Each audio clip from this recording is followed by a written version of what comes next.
Welcome to Hyderabad Bible class for the 30th of September.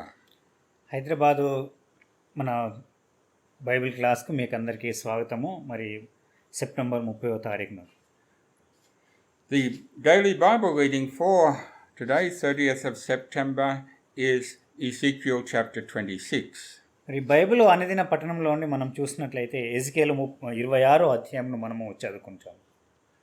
And when I was a teenager and questioning whether really the Bible was true, this was one chapter that I found most convincing about the truth of the Bible. నేను యవనస్తునిగా ఉన్నప్పుడు మరి Bible గ్రంథము నిజంగా సత్యమా అని నేను పరిశీలించినప్పుడు మరి నిజంగా ఈ ఒక అధ్యాయము నాకు సత్యము అని నిరూపింపగలిగి ఉన్నది. In our reading of Ezekiel chapter 25 yesterday, we found God's judgment was on the nations which surround Israel. నిన్నటి అధ్యాయము మనం 25వ అధ్యాయంలో చూసినట్లయితే మరి ఇశ్రాయేలు చుట్టూ ఉన్న ప్రజలందరినీ కూడా లేకపోతే చిన్న దేశాలను దేవుడు వారి యొక్క స్థితిగతులను గురించి వారిపైన తీర్పు తీర్చడం గురించి మాట్లాడి ఉన్నాడు.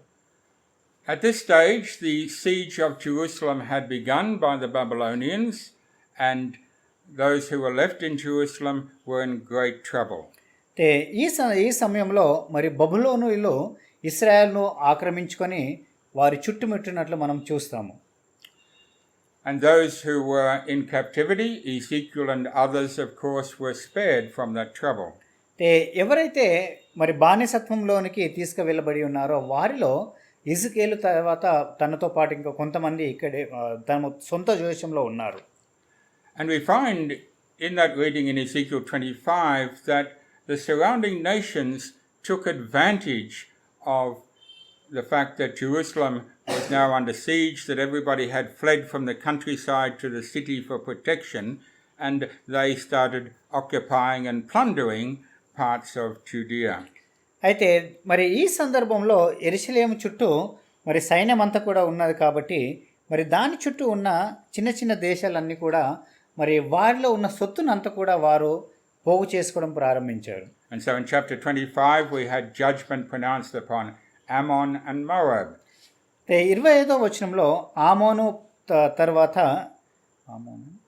Ammon and Moab. మోయాబు పైన కూడా దేవుడు అంటే తీర్పు తీర్చే విషయాన్ని గురించి ప్రకటించి ఉన్నాడు. And then judgment upon Edom and the Philistines. మరి ఏదోము మీద మరి ఫిలిస్తీన్ల మీద కూడా దేవుని యొక్క తీర్పు తీర్చడానికి తను ప్రకటించి ఉన్నాడు. And so Ammon was in the northeast. ఆమోను మరి ఉత్తర ప్రాంతంలో తూర్పు ఉత్తర ప్రాంతంలో జీవించి ఉన్నారు. Moab was to the east. మోయాబు ఉత్తర ప్రాంతంలో ఉన్నాడు. And తూర్పు ప్రాంతంలో. And Edom was in the south. ఏదోమీలు దక్షిణ ప్రాంతంలో ఉన్నారు. And the Philistines were in the southwest. ఫిలిస్తీన్లు దక్షిణ పశ్చిమ ప్రాంతంలో ఉన్నారు. And of course the coastline of Israel went out at the west, so they themselves had the western border. అయితే మరి ఇశ్రాయేలు అంటే చూసినట్లయితే వారి యొక్క భాగము మరి పశ్చిమ ప్రాంతంలో ఎక్కువ భాగం ఉండేది. But that left the Phoenician city of Tyre on the northwest as the one surrounding nation that was not covered in chapter 25. ఉత్తర భాగంలో మరి చూసినట్లయితే కొంత భాగము అది 25వ అధ్యాయంలో చూసినట్లయితే అది వారు ఆక్రమించుకోలేకపోయారు. And in fact we now have 3 chapters in the book of Ezekiel 26, 27, 28 about the kingdom of Tyre. అయితే మరి 3 అధ్యాయాలు మనం చూసినట్లయితే ఎజికేలు 26, 27, 28 అధ్యాయాల్లో మరి తూరు దేశం గురించి అక్కడ మనకు వ్రాయబడి ఉన్నది. But before we do that, look at that, let's remind ourselves what was the number one cause of God's anger against these surrounding nations. అది మనం చూడకముందు మొట్టమొదటిగా మరి ముఖ్యంగా దేవుని యొక్క కోపము రౌద్రము ఈ యొక్క చుట్టుప్రక్కల దేశాలపైన ఎందుకు రగులుకొని ఉన్నది అనే విషయాన్ని మనం చూద్దాం. We see that in chapter 25 and verse 6. అది 25వ అధ్యాయము ఎజెకియల్ 25వ అధ్యాయము 6వ వచనంలో మనం చదువుకుంటాము. That these nations were very happy when Israel got into trouble, when Judea and Jerusalem were in trouble. They clapped their hands, they stamped their feet, and they were cheering. They were excited that Israel were in trouble. అంటే వారు సంతోషంతో చప్పట్లు కొట్టుతూ గంతులు వేయుతూ వారు ఇశ్రాయేలులో మరి శ్రమలో ఉన్నారు అని చెప్పి వారు ఆనందించారు. And this makes God angry, as we see in the instruction in Proverbs 24 and verse 17. అయితే ఇది దేవునికి అంటే వ్యతిరేకంగా ఉన్నది కాబట్టి దేవుడు దీని విషయము సామెతల గ్రంథము 24 and verse సామెతల 17. గ్రంథము 24వ అధ్యాయము 17వ వచనం. We're given a very clear instruction: do not rejoice when your enemy falls. అయితే అక్కడ చాలా ప్రాముఖ్యం అంటే మనకు రాయబడి ఉంది ఏంటంటే మన శత్రువు బాధల్లో శ్రమలో ఉన్నప్పుడు వారి గురించి మీరు సంతోషపడకూడి. And that's so easy for us to do, so easy for us to think, serves him right, he deserves it. We so often, sadly, do rejoice when those who don't like us suffer.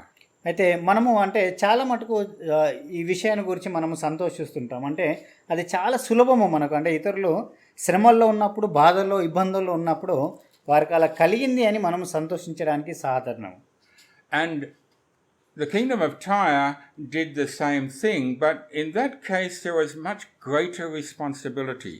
అయితే మరి సీదోను కూడా అదే విధంగా సంతోషించి ఉన్నది, కానీ దానిలో తనకు ఎక్కువ ప్రాధాన్యత, ఎక్కువ బాధ్యత ఇవ్వబడి ఉన్నది. Because the kingdom of Tyre had been allowed by God to be in a very privileged position in relation to his people. అయితే మరి తీరు దేశం మనము చూసినట్లయితే దేవుడు వారికి చాలా బాధ్యతను అనుగ్రహించి ఉన్నాడు.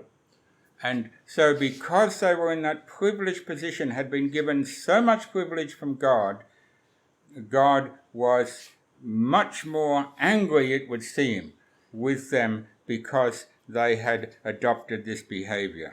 అయితే మరి దేవుడు ఈ ప్రజలు కూడా అలాంటి యొక్క పద్ధతులను, ఆలోచనలను పాటిస్తున్నారు కాబట్టి వారి యొక్క బాధ్యతలను వారు మర్చిపోయి ఉన్నారని దేవుని యొక్క రాగురం కోపము ఎక్కువ వారిపైన కుమ్మరించి ఉన్నాడు. Now the city of Tyre was established on the coast of what we call today Lebanon around the time of Abraham. అయితే మరి ఈ తీరు దేశము ఎలా ఉందంటే సముద్ర తీరంలో ఇప్పుడు మనము లెబనాన్ అనే ప్రదేశంలో చూస్తూ ఉంటాము. It is just about 18 kilometers north of the Israel border, so it's very close to the border of Israel. It's the closest city to the northern border of Israel. అయితే ఇది అంటే ఆ పట్టణము అబ్రహాము సమయంలో అంటే అది స్థాపింపబడినది. తర్వాత ఇశ్రాయేలు దేశానికి మనం చూసినట్లయితే పూర్తిగా ఉత్తర భాగంలో అది ఉంది. And it was first not called Tyre, it was first in history called Usha. అయితే మొట్టమొదటిగా అది చరిత్రలో మనం చేసినట్లయితే ఈ పట్టణానికి పేరు ఉషా అనే పట్టణము ఇది. But while Israel were in Egypt, that name changed to Tyre. అయితే ఇశ్రాయేలులో ఐగుప్తు దేశంలో ఉన్నప్పుడు ఆ పేరు మరి తీరు అనే ప్రాంతము అని దానికి ఇవ్వబడి ఉన్నది. And it's first mentioned by that name in Joshua chapter 19. అయితే అది మొట్టమొదటిగా యెహోషువ 19వ అధ్యాయంలో మనకు తెలియబడింది. Joshua chapter 19 and verse 29. 29వ వచనం యెహోషువ. We see here it's described as a strong city or a fortified city. అయితే అది ఏ విధంగా వ్రాయబడి ఉందంటే చాలా గొప్ప పట్టణము, అది బలమైన పట్టణము అని దాని విషయం రాయబడి ఉన్నది. And so this is about 1,000 years after it 600 years after it was established as a city. It's now a well-established, fortified city just over the border. It's not part of Israel. It's not part of the promised land. It's just north. అయితే మరి ఇది ఇశ్రాయేలు దేశంలో ఒక భాగం కాదు, కానీ ఇశ్రాయేలు దేశం నుండి దాని పక్కదే ఇది మరి అది ఉత్తర ప్రాంతంలో ఉన్నది. During the 400 years of the judges, we get little information about Tyre, but it comes to the fore in the time of David. అయితే మరి తీరు దేశం గురించి మనం చూసినట్లయితే అది న్యాయపతిలో కూడా మనం అది చూస్తాం. కానీ దావీదు సమయానికి వచ్చినప్పుడు ఆ పట్టణాన్ని మనం కొన్ని సంవత్సరాల తర్వాత దాని విషయం గమనిస్తాము. And so we see in 2 Samuel chapter 5 that there was very friendly, warm relations between David and the king of Tyre. అయితే 2 సమయంలో 5వ అధ్యాయంలో మనం చూసినట్లయితే మరి దావీదుకు తర్వాత ఈ తూరు దేశపు రాజుకు చాలా మంచి సంబంధాలు ఉన్నట్లు మనం ఇక్కడ గమనిస్తాం. So we see 2 Samuel chapter 5 verse 11. 11వ వచనం 2 సమయంలో 5వ అధ్యాయము 11వ వచనం. And Hiram king of Tyre sent messengers to David, and cedar trees, and carpenters, and masons, and they built David a house. 2 Samuel chapter 5 verse 11. తూరు రాజాకు Hiram దూతలను దేవదారు మ్రానులను వడ్రంగులను కాసే పనివారిని పంపగా వారు దావీదు కొరకు ఒక నగరాన్ని కట్టిరి. And that's why David later on, of course, he says, talking about God's house, he says, I dwell in a house of cedar. Well, that was this house of cedar, which it would seem that the king of Tyre had built for him. అయితే మరి ముందు మనం చూసినట్లయితే దావీదు కూడా ఈ విషయాన్ని గురించి మరొకసారి అంటే దేవుని మందిరాన్ని గురించి తను మాట్లాడినప్పుడు తను ఏమంటాడంటే నేను దేవదారు వృక్షాలతో నిర్మింపబడిన నా పట్టణంలో నగరంలో ఉంటున్నాను అని మాట్లాడుచున్నాడు. Down through its history, Hiram or Huram seems to have been a recurring name for kings in Tyre, and it may be rather a title because it means the noble one. So maybe rather than a personal name, it could be just a term describing the king as the noble one. అయితే మరి Hiram లేకపోతే హూరాము అనే ఈ పేరు మరి రాజుల గ్రంథాల్లో ఎక్కువ మనకు కనబడుతూ ఉంటుంది. కాబట్టి అది ఒక రాజుకు లేకపోతే ఆ ప్రాంతంలో పరిపాలించే రాజుకు ఇవ్వబడిన ఘనమైన బిరుదు అని అనుకోవచ్చు. And this warm relationship continued through the reign of Solomon. And so we see in 1 Kings chapter 5. మరి ఈ విషయము అంటే హీరాం విషయం మనము మొదటి రాజులు 5వ అధ్యాయంలో సొలొమోనుకు పరిచయం ఉన్నట్లు కూడా మనం చదువుకుంటాం అక్కడ. And so Hiram king of Tyre sent his servants unto Solomon, for he had heard that they had anointed him to be king in the room of his father, for Hiram was ever a lover of David. తర్వాత తూరుకు రాజైన Hiram తన తండ్రికి బదులుగా సొలొమోనును అభిషేకము నొందెనని విని తన సేవకులను సొలొమోను యొద్దకు పంపెను. ఏలైనగా హీరాము ఎప్పటికీ దావీదుతో స్నేహము నుండెను. And Solomon responds with great warmth in his message back to Hiram. అయితే సొలొమోను కూడా మరి ఆ హీరాము పంపిన వర్తమానానికి అతడు బదులుగా అతడు గొప్పగా అంటే తన యందు ఆశ్రయించినట్లు చూస్తాము. And so we see when it comes to building the temple that Solomon is very dependent on Tyre and on the help from the king of Tyre. అయితే సొలొమోను మరి దేవుని మందిరాన్ని నిర్మించేటప్పుడు మరి హీరాము రాజుపైన చాలా ఆధారపడి ఉన్నాడు. అంటే హీరాము మరి తూరు దేశం రాజుపైన చాలా ఆధారపడి ఉన్నవాడు. And here we see that yes, there is somebody called Hiram definitely, because we read from 1 Kings chapter 7 and verse 13 and 14. మొదటి రాజులు 7వ అధ్యాయము 13-14 వచనం చదివినట్లయితే. And King Solomon sent and fetched Hiram out of Tyre. He was a widow's son of the tribe of Naphtali, and his father was a man of Tyre, a worker in brass. And he was filled with wisdom and understanding and cunning to work in works in brass. And he came to King Solomon and wrought all his work. రాజైన సొలొమోను తూరు పట్టణంలో నుండి హీరామును పిలువనంపించెను. ఇతడు Naphtali గోత్రపు విధవరాలు కుమారుడై ఉండెను. అతని తండ్రి తూరు పట్టణమునకు ఇత్తడి పనివాడు. హీరామును పూర్ణ జ్ఞానం గల శుద్ధివంతుడు ఇత్తడితో చేయు సమస్తమైన పనులోను బహు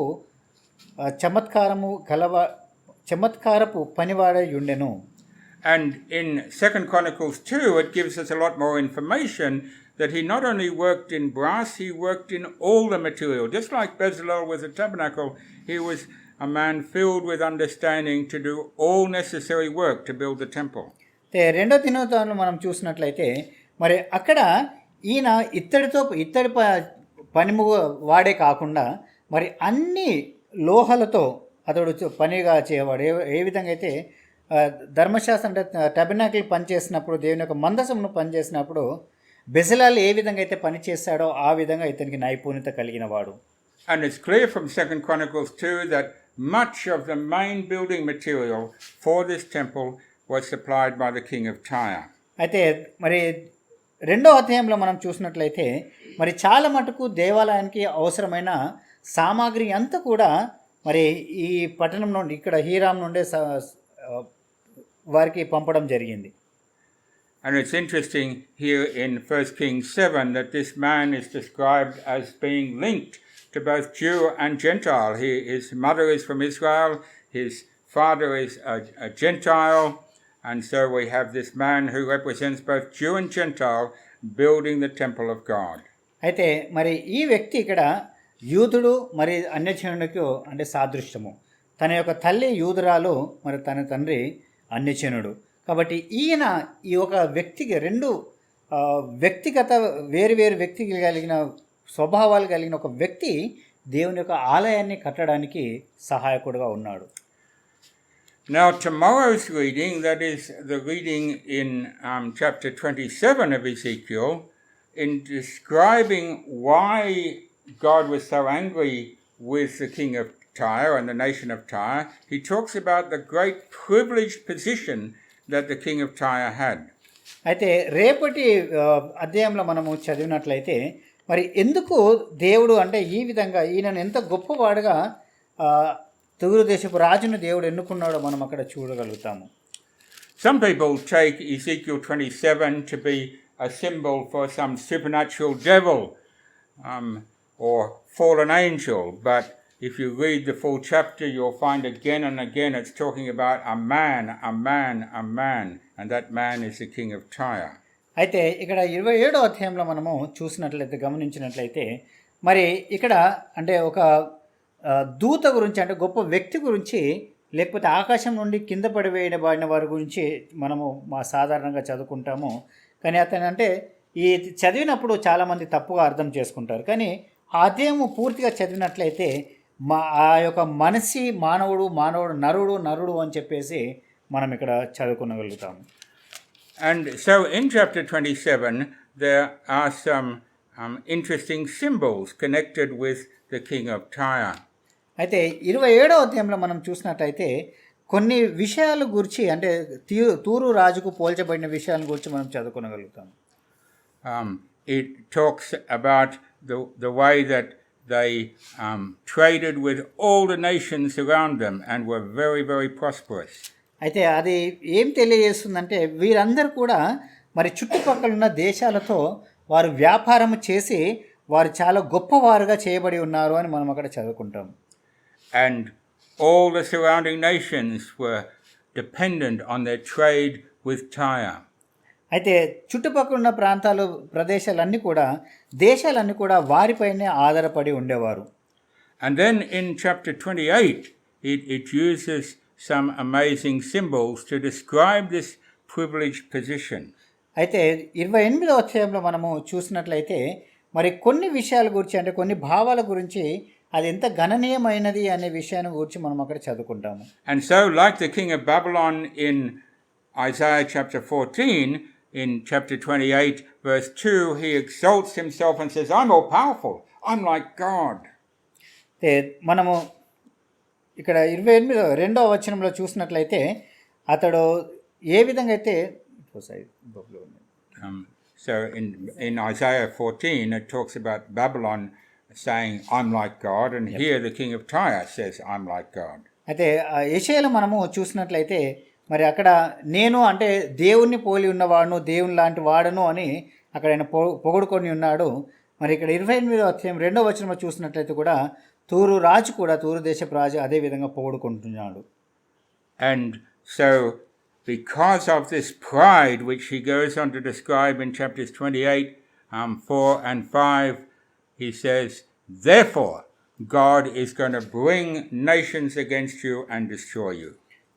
అందుకొరకనే ఆయన వృథంలో గర్వించి ఉన్నాడు కాబట్టి మరి 4-5 వచనంలో చూసినట్లయితే దేవుడు నీకు అంటే ఐశ్వర్యాన్ని ఏ విధంగా ఇచ్చినో మరి అదే విధంగా నీకు వ్యతిరేకంగా ఇతరులను పంపిస్తాడు అని చెప్పి అక్కడ మనకు తెలియబడింది. In verse 8 it says, I shall bring thee down to the pit, and thou shalt die the deaths of them that are slain in the midst of the sea.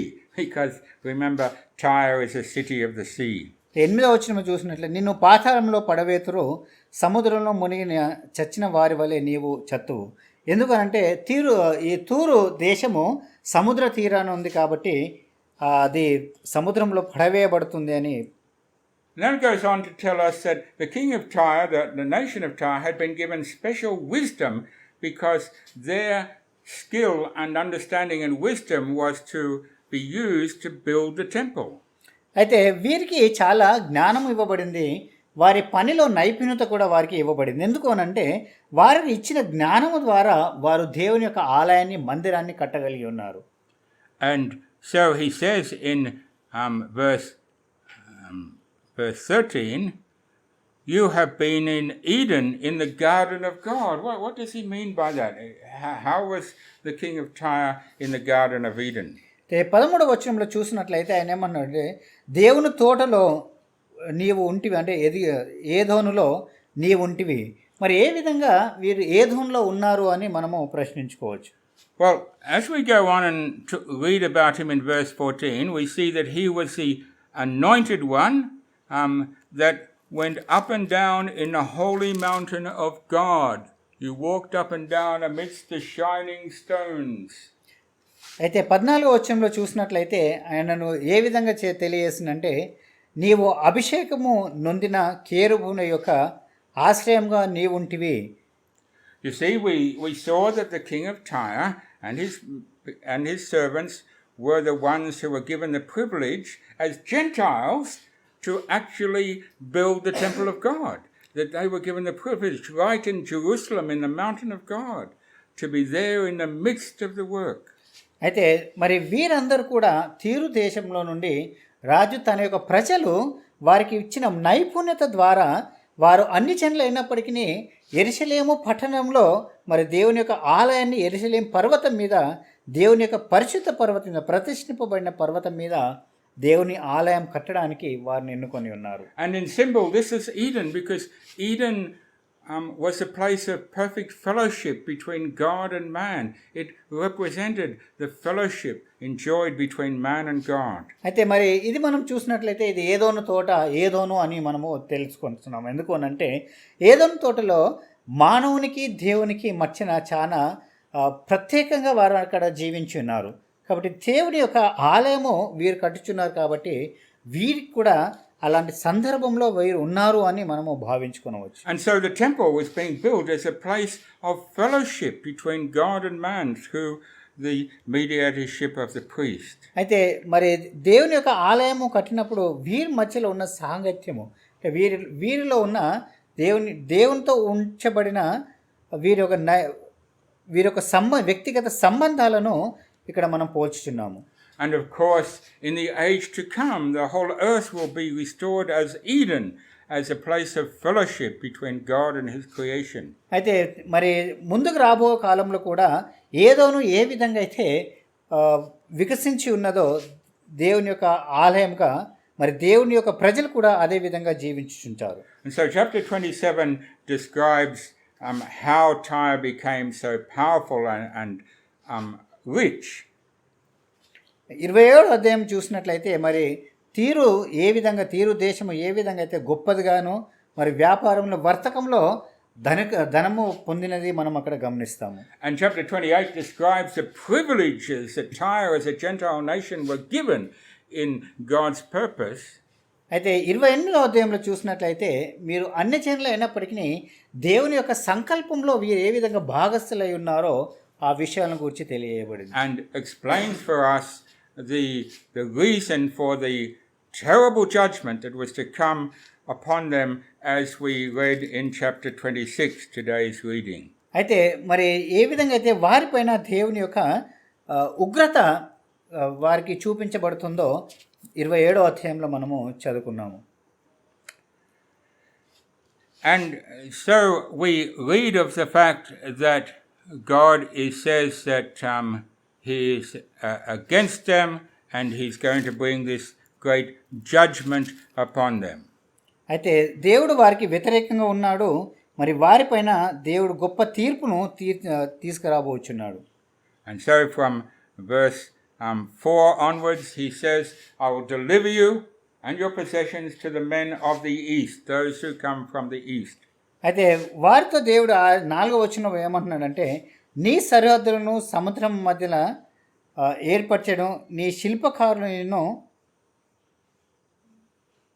So ఇక్కడ అంటే దేవుడు వారికి తెలియజేస్తుంది అంటే తూర్పు దేశం నుండి వచ్చే వారికి నేను నిన్ను అప్పగించదును అని చెప్పి దేవుడు వారికి తెలియజేస్తున్నాడు. And so it was that Babylon came against Tyre. అయితే మరి బబులోను తీరు దేశంకు వ్యతిరేకంగా అంటే వారిపైన యుద్ధం చేయటకు వచ్చి ఉన్నది. And in great fury Nebuchadnezzar destroyed the city that was built on the coast. అయితే గొప్ప శక్తితో మరి ఆయనకున్న రౌద్రంతో ఈ పట్టణాన్ని ఆయన నాశనం చేయటకు వచ్చి ఉన్నాడు. But he besieged the city for 13 years. అయితే ఆ పట్టణం చుట్టూ ఆయన ఆ పట్టణాన్ని 13 సంవత్సరాలు ఆక్రమించి ఉన్నాడు. From 586 BC to 573 BC he sieged the city. 586 నుండి 573 వరకు ఆ పట్టణాన్ని తను ఆక్రమించుకొని ఉన్నాడు. But the reason he could not succeed was that the people of Tyre were merchants in ships, and their city not only was built right on the sea, but they had access to an island which was a kilometer off the coast where they had some of their wealth stored. అయితే వారిని పూర్తిగా జయించలేకపోయినాడు. ఎందుకనంటే ఈ తీరు దేశము మరి సముద్ర తీరంలో ఉంది కాబట్టి వీరు చాలా నౌకలు ఉన్నాయి, నౌకల్లో చాలా వ్యాపారస్తులు.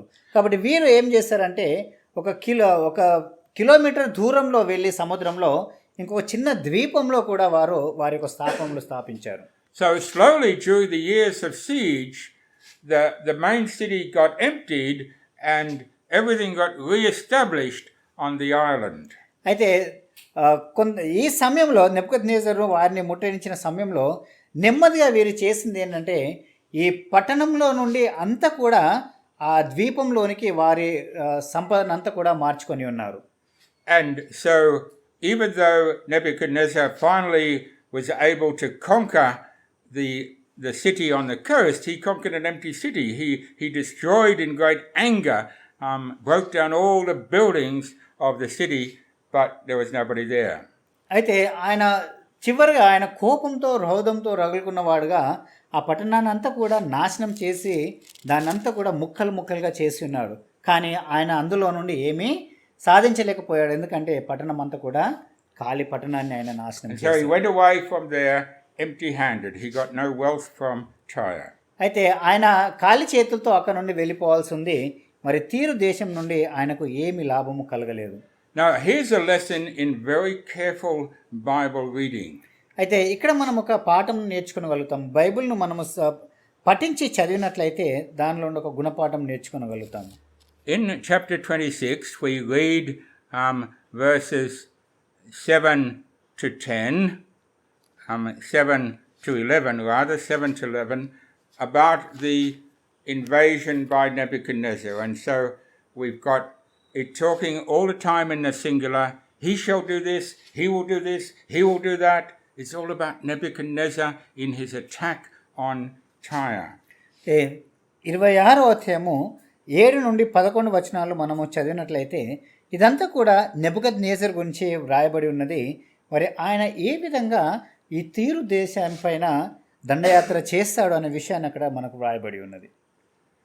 Now, Verse 12 then says, and they shall make a spoil of thy riches. అయితే 12వ వచనంలో చూసినట్లయితే మరి వారు దాని ఐశ్వర్యమును దోచుకొందురు అని చెప్పబడి ఉంది. Now this, the plural pronoun, has gone back to the they of verses 3 and 4, the many nations. అయితే ఇక్కడ మనం చూసినట్లయితే ఇక్కడ వారు అని వ్రాయబడి ఉంది. 3-4 వచనాల్లో చూసినట్లయితే and so it says, verse 3 and 4, behold, I am against you, O Tyre, and will cause many nations to come against you, as the sea causes his waves to come up. And they shall destroy the walls of Tyre, break down her towers. I will scrape her dust from her, and make her like the top of a rock. ఇక్కడ మనం అంటే వారు అని అంటే తూరు యొక్క దేశం గురించి ఇక్కడ మనకు చెప్పబడింది. ప్రభువైన యెహోవా సెలవిచ్చినదేమనగా, తూరు పట్టణమా నేను నీకు విరోధినైతిని, సముద్రము దాని తీరమును పొంగచేయు రీతిగా నేను అనేక జనములను నీ మీదికి రప్పించదను. వారు వచ్చి తూరు యొక్క ప్రాకారమును కూల్చి దాని కోటలను పట్టుకొందురు. నేను దాని మీద మట్టిని తుడిచివేదును. Now, what these many nations will do is talked about up to the end of verse 6. This is the many nations which will come against Tyre, they will do this. అయితే మరి 6వ వచనము చివరి భాగం వరకు చాలా చాలా దేశాలు అంటే ఆ పట్టణం పైన దండయాత్ర చేస్తారు. And then from verses 7 to 11, it's just talking about Nebuchadnezzar. It's talking about what he would do as the first of those waves of kings that would come against him. అయితే 7 నుండి మనము చూసినట్లయితే మరి నెబుకద్నెజర్ రాజు గురించి మాత్రమే అంటే ఒకే రాజు గురించి మాత్రం మనం అక్కడ చదువుకోగలుగుతాం. And then from verse 12 it says, they will take your riches, they will take your spoil, talking back to that, not to Nebuchadnezzar, but about the many kings. అయితే మళ్ళీ 12వ వచనం నుండి చూసినట్లయితే మరి వారు అంటే దాని యొక్క ఐశ్వర్యంను తీసుకువెళ్తారు అనే విషయాన్ని మనము వారు అంటే ఈ చాలా దేశాలు అనేక దేశాలు దాన్ని కొల్లగొట్టుటకు దానిపైన దండయాత్రలు చేస్తాయని మనం చదువుకుంటాము. So you'll find this an important little distinction between the pronouns once you read chapter 29. అయితే ఈ విషయాల గురించి మనంటే అధికము ఒకదాని గురించి మనం చూసినట్లయితే 29వ అధ్యాయంలో మనం దాని విషయాలు ఎక్కువ తెలుసుకోగలుగుతాము. Verse 18, 18వ వచనము, Son of man, Nebuchadnezzar king of Babylon caused his army to serve a great service against Tyre. Every head was made bald and every shoulder was peeled. Yet he had no wages for his army, nor his army for Tyre, for the service that he had served against it. నరపుతుడా, తూరు పట్టణం మీద బబులోను రాజైన నెబుకద్నెజరు తన సైన్యం చేత బహు ఆశ సంకల్పమైన పని చేయించెను. వారందరికీ తలలు బోడివాయను, అందరికీ భుజములు కొట్టుకుపోయెను. అయినను తూరు పట్టణం మీద అతడు చేసిన కష్టము బట్టి అతనికైనను అతని సైన్యంకైనను కూలి ఎంత మాత్రము దొరకకపోయెను. And so if we're reading chapter 26 without much care, we will think, but it says in chapter 26, all the spoil, they got the spoil. And it's talking about Nebuchadnezzar. No, it's not talking about Nebuchadnezzar. Nebuchadnezzar did not get the spoil. It's the they, not the he. You have to read carefully. అయితే మరి 26వ వచనంలో మనం చూసినట్లయితే నెబుకద్నెజరు దీన్ని కొల్లగొట్టుకొని సర్వము తీసుకువెళ్ళి ఉన్నాడు అని మనము అక్కడ అనుకున్నట్లయితే మరి ఆయన కాదు, వారు ఇతర సైన్యములు లేకపోతే ఇతర చాలా రాజులు దాని యొక్క సంపదను కొల్లగొట్టారు. మరి నెబుకద్నెజర్ కాదు. మనం 29వ వచనం అధ్యాయంలో చూసినప్పుడు నెబుకద్నెజర్కు ఏమి కూడా దొరకలేదు, ఏమి తీసుకువెళ్ళలేదు అని చదువుకున్నాము. Right, so Nebuchadnezzar knocked down the coastal city. The nation of Tyre survived, prospered on the island. అయితే నెబుకద్నెజరు ఈ పట్టణాన్ని సముద్ర తీరనున్న పట్టణాన్ని పూర్తిగా కూల్చివేసినప్పటికీ మరి ఏదైతే ద్వీపం ఉందో ఆ ద్వీపంలో ఈ పట్టణము అక్కడ అంటే అందరూ అక్కడ జీవించుచున్నారు. But we see in verse 4 that it says that these many kings, these ones that would come after Nebuchadnezzar, these many kings, I will scrape her dust from her and make her like the top of a rock. అయితే 4వ వచనంలో మనం చూసినట్లయితే వారు అంటే ఇతరులు చాలామంది రాజులు దాన్ని ముట్టడించి దాన్ని ఏ విధంగా చేస్తారంటే ఒక పర్వతము శిఖరం మీద అంటే ఏ విధంగా అయితే దానిపై నుండి దుమ్ము ధూళి పూర్తిగా తీసివేయబడుతుందో అలా చేస్తాను అని. And when it goes back to talking about the many kings in verse 12, it says that they shall lay your stones and your timber and your dust in the middle of the water. అయితే 12వ వచనంలో చూసినట్లయితే వారు నీ ఐశ్వర్యమును దోచుకొందురు, నీ వర్తకమును ఆహార తిత్తులను నీ ప్రాకారమును పడగొట్టుదురు, నీ విలాస మందిరములను పాడు చేదురు, నీ రాళ్లను నీ కర్రలను నీ ఇంటికి నీళ్లతో ఇంటిని మట్టిని నీళ్లతో ముంచివేయుదురు. Right, so Nebuchadnezzar destroyed all the buildings. He left a whole lot of rubble there. Why is anybody going to go to all the trouble of getting all those stones and all the rubble from an ancient city and throw it into the midst of the sea? అయితే నెబుకద్నెజరు ఈ పట్టణాన్ని పూర్తిగా కూల్చివేసినప్పటికీ మరి ఎవరు ఆ పట్టణం దగ్గరికి వెళ్ళి ఈ మట్టి దానిలో ఉన్న ప్రాకారంలో రాళ్ళు కర్రలు అన్నీ కూడా మరి తీసుకువెళ్ళి సముద్రంలో పడవేస్తారు. In Zechariah we see that even though Nebuchadnezzar has already come and gone, that there is still prophecy about Tyre. అయితే నెబుకద్నెజరు వచ్చి వెళ్ళినప్పటికీ జకరాయాలో మనం చూసినట్లయితే మరొకసారి తీరు దేశము గురించి ప్రవచింపబడి ఉన్నది. And so we read Zechariah chapter 9, Zechariah 9వ అధ్యాయంలో verse 3 and 4. 3-4 వచనంలో, And Tyre did build herself a stronghold. This is on the island, and built the silver as a dust, heaped up silver as a dust, and fine gold as a mire of the streets. Behold, the Lord will cast her out, and he will smite her power in the sea, and also shall be devoured with fire. She shall be devoured with fire. తూరు పట్టణం ప్రాకారములు కోటలను కట్టుకొని ఇసుక రేవులతో విస్తారంగా వెండిని వీధులలోని కసువంత విస్తారంగా సువర్ణమును సమకూర్చుకొని యెహోవా సముద్రం నందు దాని బలమును నాశనం చేసి దాని ఆస్తిని పరుల చేతికి అప్పగించు, అది అగ్ని చేత కాల్చబడును. Now Zechariah is writing this prophecy about 80 years after Nebuchadnezzar had destroyed the coastal city. So it's obviously a prophecy about the island Tyre, which has now been established. Zechariah మరి ఈ ప్రవచనాన్ని నెబుకద్నెజరు ఈ పట్టణాన్ని నాశనం చేసిన తర్వాత 80 సంవత్సరాల తర్వాత ఈ ప్రవచనాన్ని రాసి ఉన్నాడు. కాబట్టి జకరియా రాసిన ఈ ప్రవచనాలు మరి తీరు ఏ విధంగా అయితే తూరు దేశము ఆ చిన్న పట్టణముగా ఆ ద్వీవిలో ఆ పట్టణముగా ఏర్పడిందో దాని విషయము. For about 250 years, Tyre prospered on the island. She made herself very powerful, and she plundered the land of Israel, which had been plundered, of course, and made weak by other invasions. అయితే 250 సంవత్సరాలు సుమారు అంతవరకు మరి ఈ తూరు దేశము చాలా చాలా గొప్పదిగా ధనికొందిగా వర్తకంతో మరి ద్రవ్యంతో అది చాలా సంపాదన కలిగిన పట్టణంగా మనం అక్కడ దాన్ని గమనిస్తాము.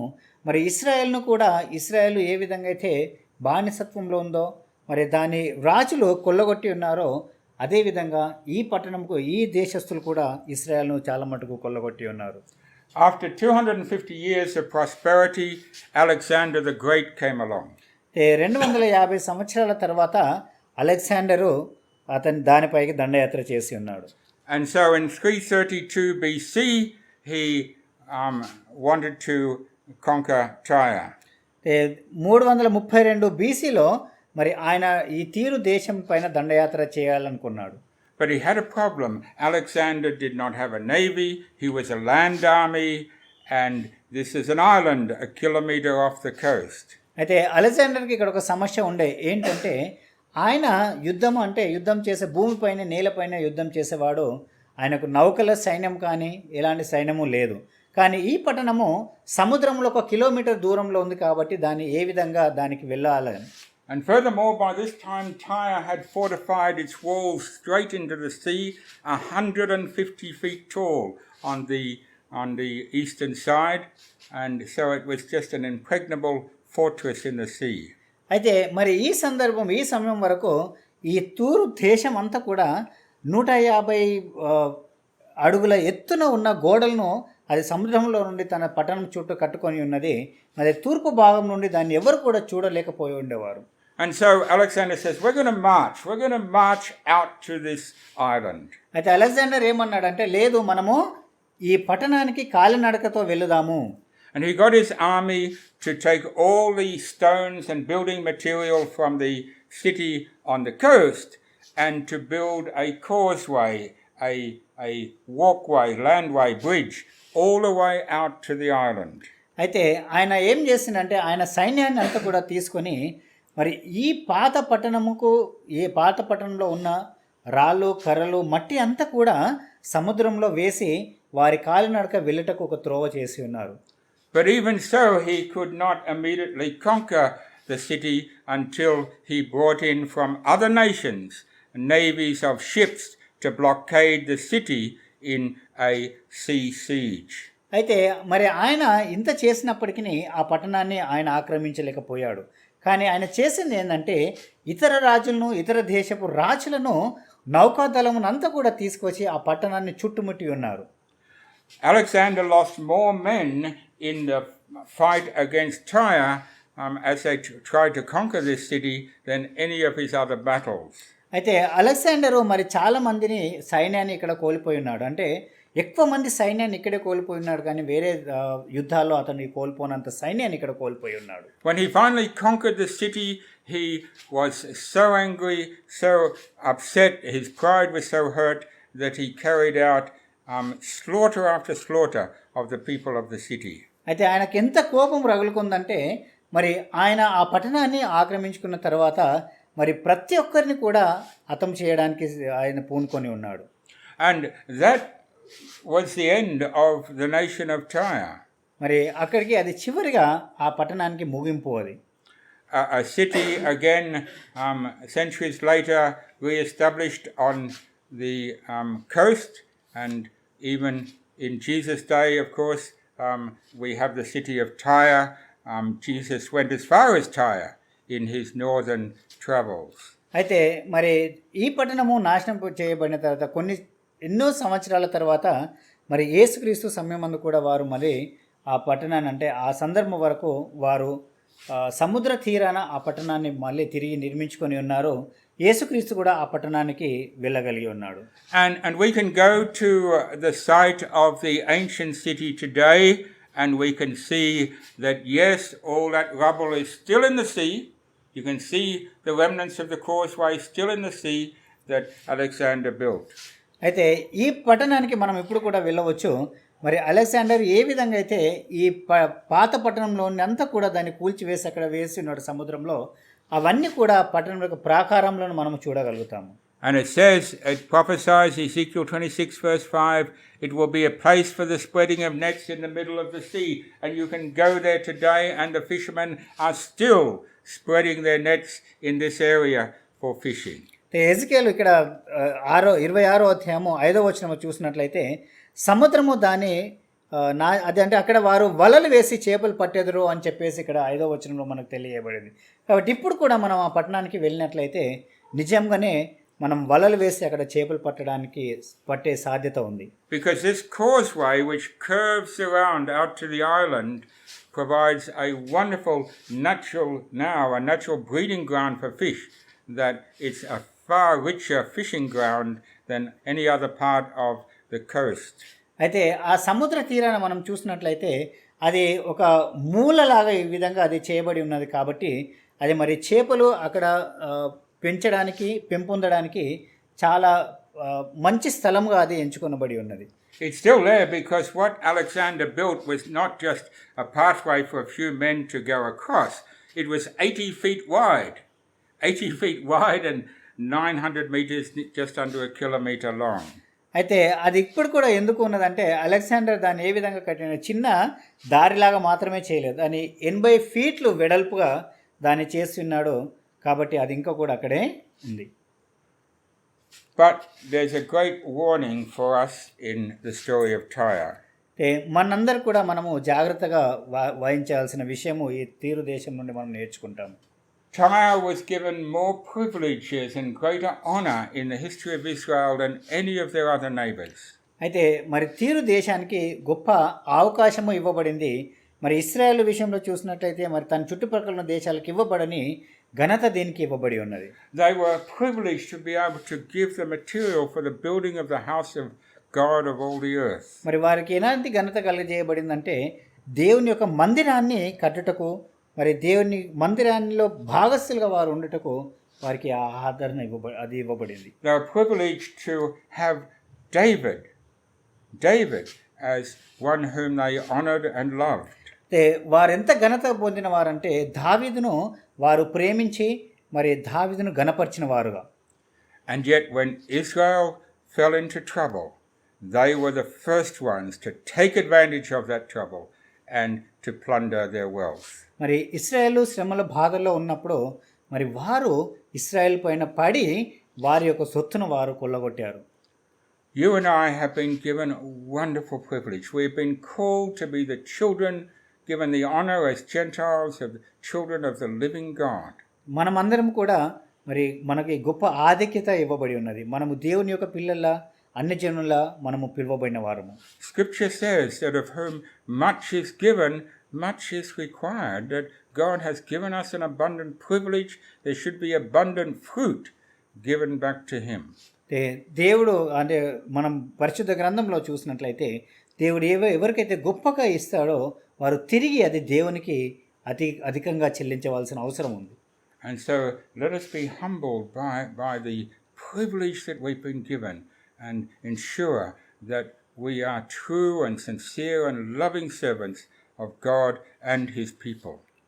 మనం కూడా మరి ఈ దీనిలో నుండి గుణపాఠాలు నేర్చుకొని దేవుని కొరకు మనకివ్వబడిన ఆధిక్యతలో మరి మనకివ్వబడిన ఈ పని అందు దేవుని యొక్క పని దేవుని కొరకు మనము చేయుటకు సిద్ధపడిన వారుగా ఉండాలి.